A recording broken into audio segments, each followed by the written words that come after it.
नमस्कार साथियों।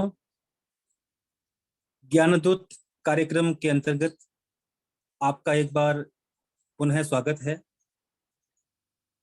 ज्ञानदूत कार्यक्रम आयुक्तालय कॉलेज शिक्षा विभाग राजस्थान की एक अनूठी पहल है, जिसके अंतर्गत स्नातक एवं स्नातकोत्तर कक्षाओं के विभिन्न विषयों की कक्षाओं का ऑनलाइन संचालन किया जा रहा है।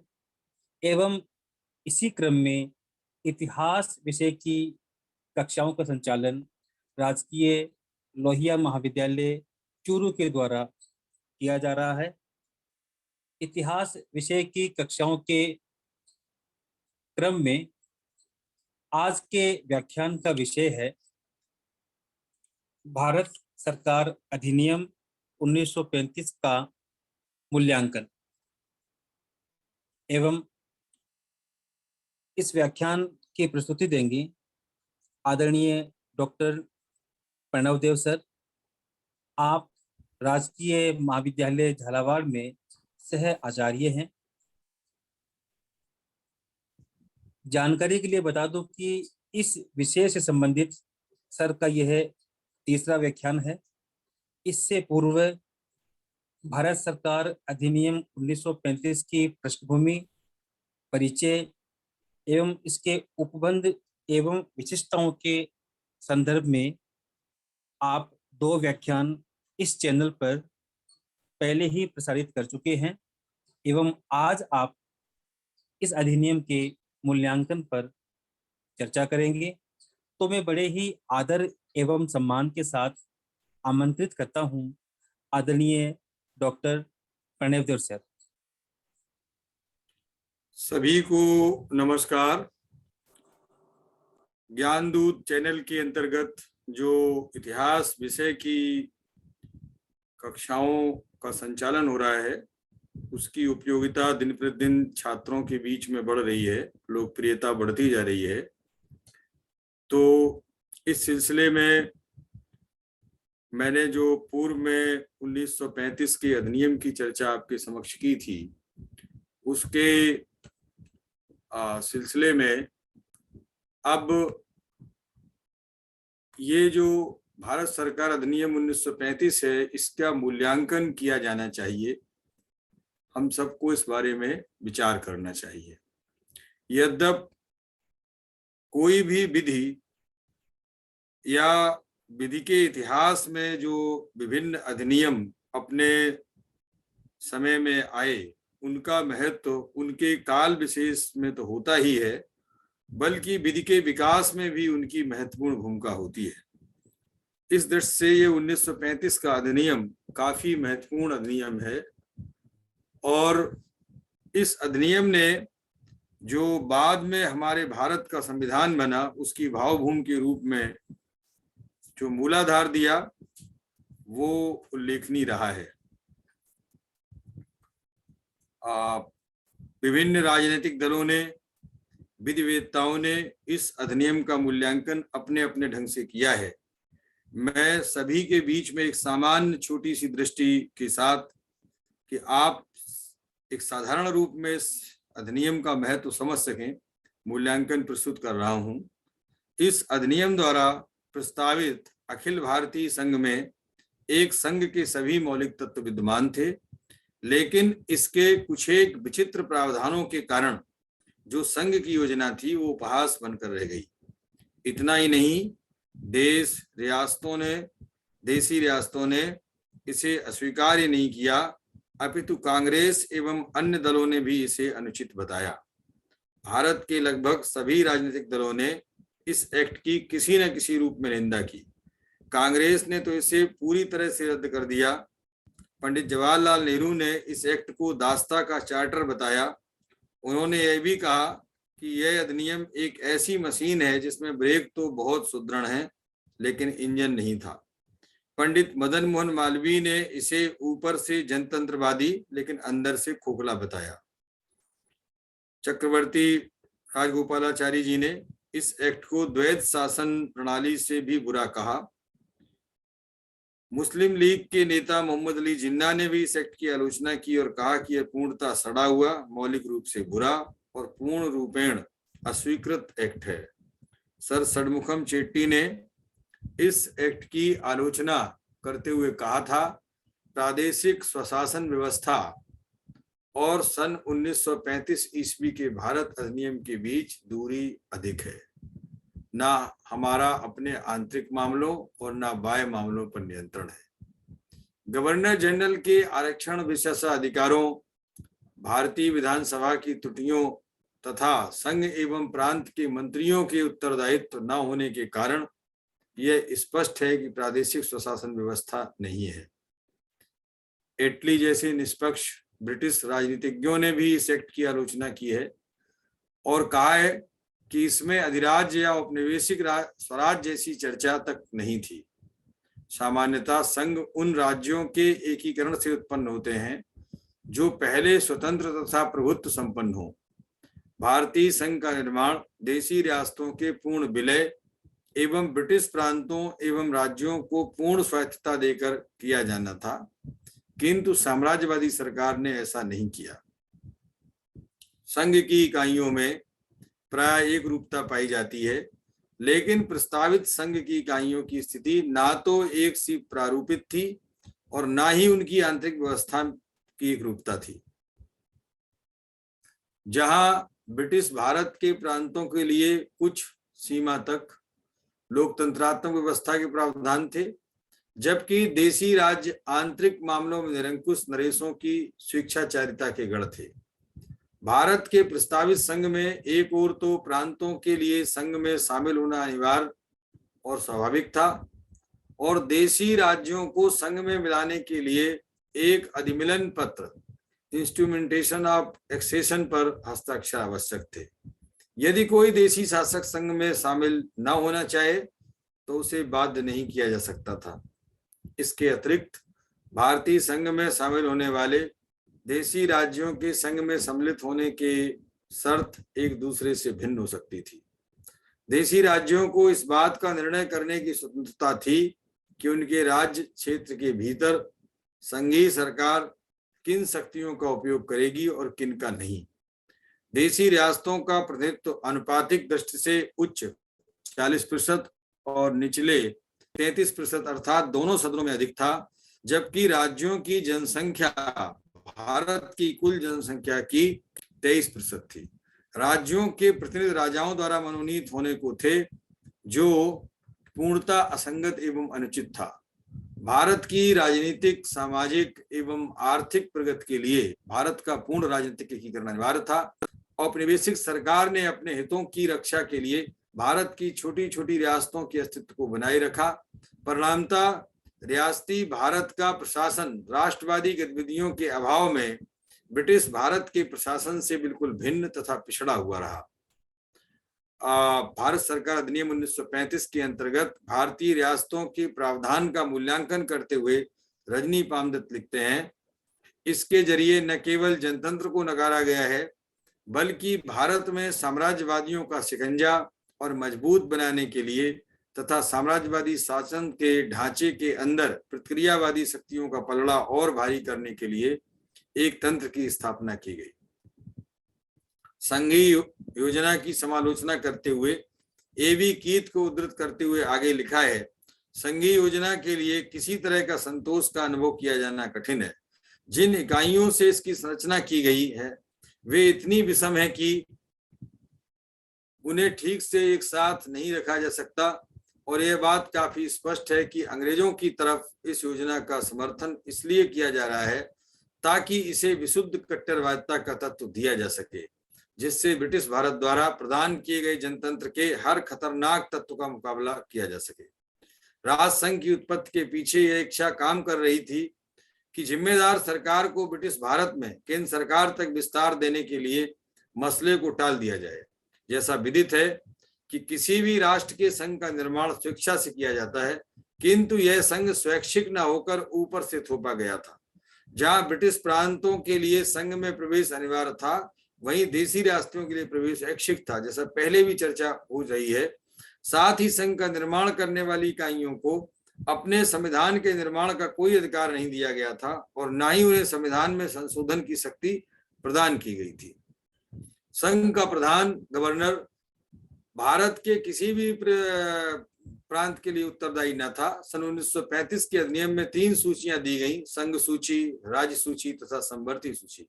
किंतु अवशिष्ट, बल्कि यूं कहूं गवर्नर जनरल को जो सौंपी गई, जिन विषयों का किसी भी सूची में उल्लेख ना हो उस पर कानून केंद्रीय विधानमंडल बनाएगा अथवा प्रांतीय विधानमंडल। यह निर्णय गवर्नर जनरल के विवेक पर निर्भर था।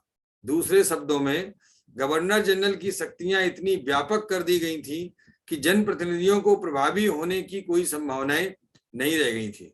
निर्वाचित प्रतिनिधि प्रत्यक्षा के मामले में दखल नहीं कर सकते थे।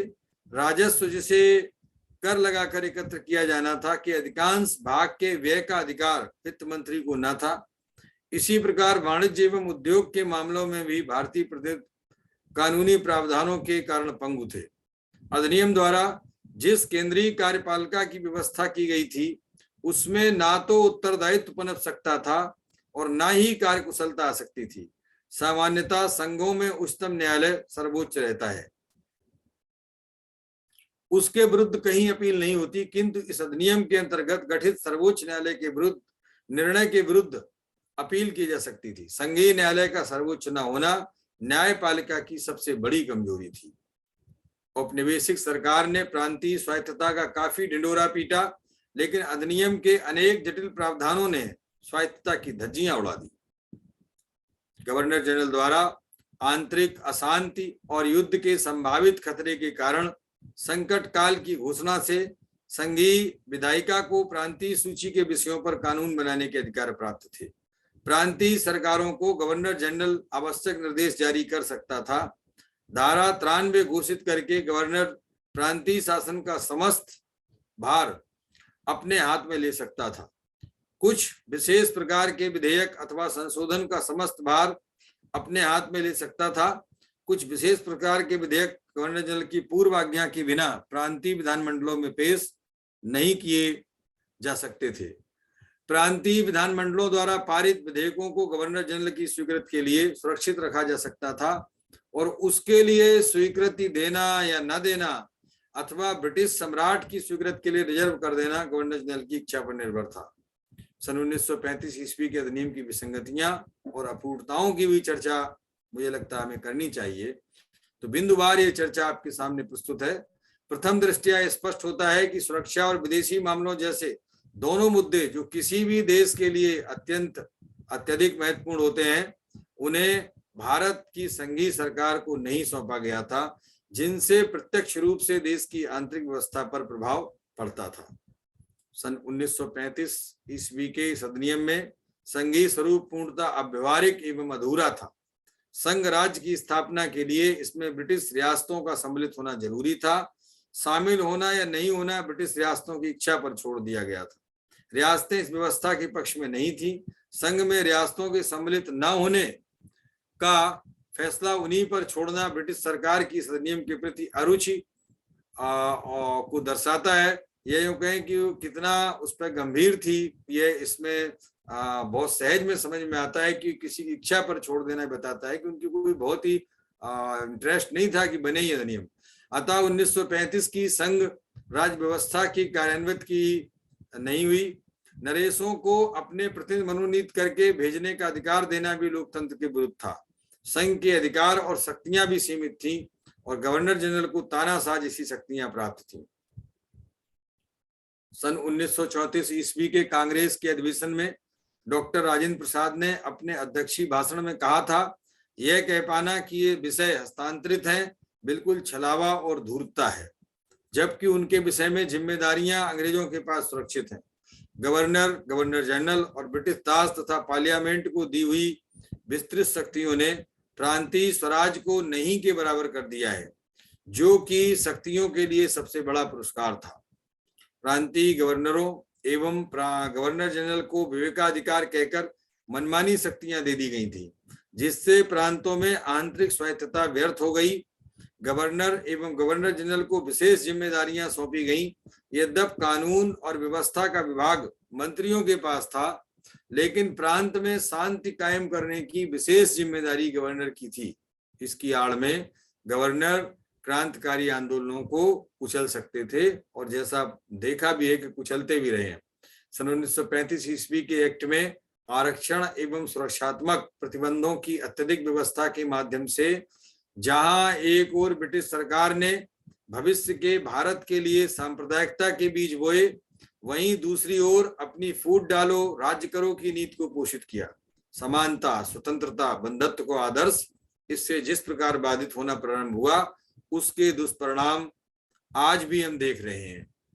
इस अधिनियम में सुरक्षात्मक प्रतिबंधों के माध्यम से गवर्नरों एवं गवर्नर जनरल को विशेष शक्तियां मिल गई और जनप्रतिनिधियों के अधिकारों में कमी आ गई। ब्रिटिश सरकार सदैव अल्पसंख्यकों के हितों का नाम लेकर भारत की प्रगति में बहुविध प्रकार से बाधाएं करती रही।